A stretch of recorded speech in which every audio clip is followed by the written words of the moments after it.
Welcome to CSC 9.4, the pigeonhole principle.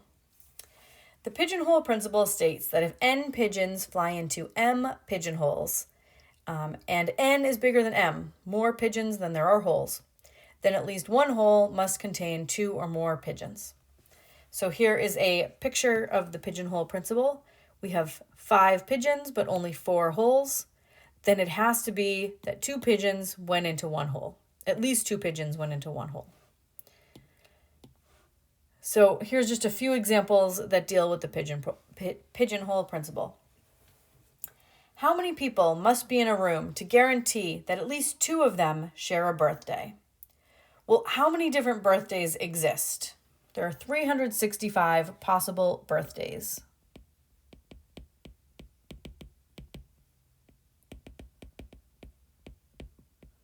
Okay? Maybe 366, but let's just go with 365. There are 365 possible birthdays, 365 days in a year. So if I want to guarantee that 2 people must share a birthday, I need one more person than there are birthdays. 366 people. Because in the worst case scenario, it's unlikely, but right, it's possible that you put 365 people in a room that they all have different birthdays.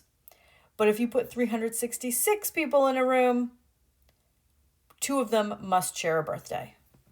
Okay, so you need one more pigeon than hole, right? So in this case, the pigeons are people and the pigeonholes are birthdays.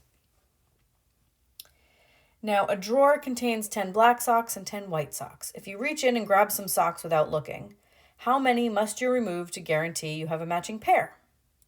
So if you reach in and take out 2 socks, the worst case scenario is you have a black one and a white one.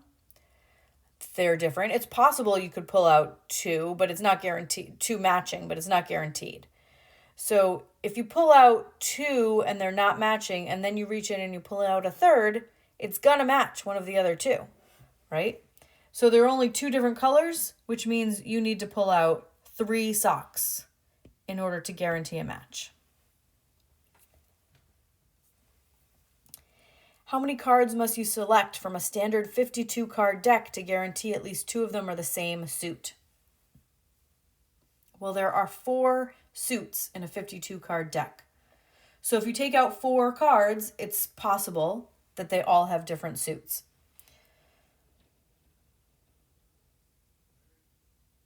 Definitely possible, right? The likelihood may be relatively low, but if you take out 4 cards, they could definitely have 4 different suits. But if you take out 5 cards, one more card than there are suits, then 2 of them have to be the same suit. There is no 5th suit, right? So 4 of them could be different, but then there's one more, and it has to match one of the ones you already chose. So 5 cards guarantee at least 2 of them will have the same suit. So in this case, the pigeons were the cards, and the pigeonholes were the suits. Okay, number 5. Given any set of 4 integers, must there be 2 that have the same remainder when divided by 3? So I have 4 integers. Let's call them A1, A2, A3, and A4. And then my remainders, when you divide by 3, the only possible remainders are 0, 1, and 2, right? When you divide by 3, because when you divide, if you get 3 as a remainder, there really is no remainder, because that means 3 can just divide in another whole time. So I have 4 pigeons, 3 pigeonholes.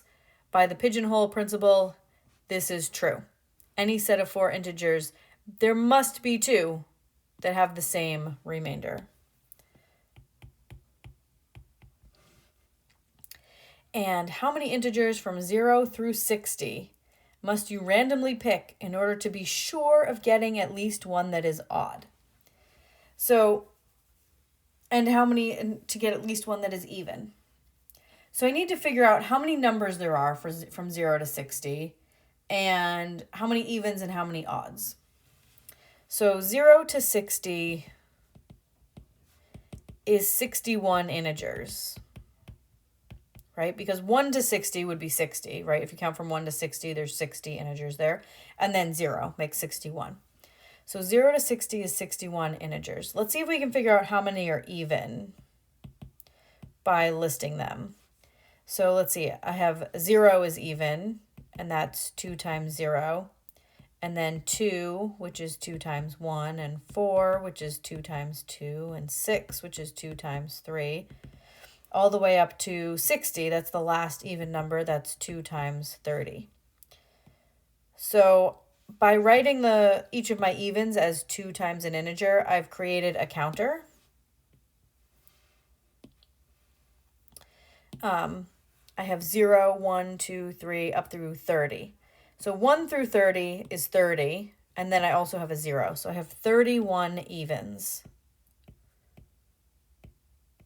between 0 and 60. Thus, if there are 61 integers, I have 30 odds. 31 evens and 30 odds between 0 and 60. That makes 61 total integers. So to guarantee an odd,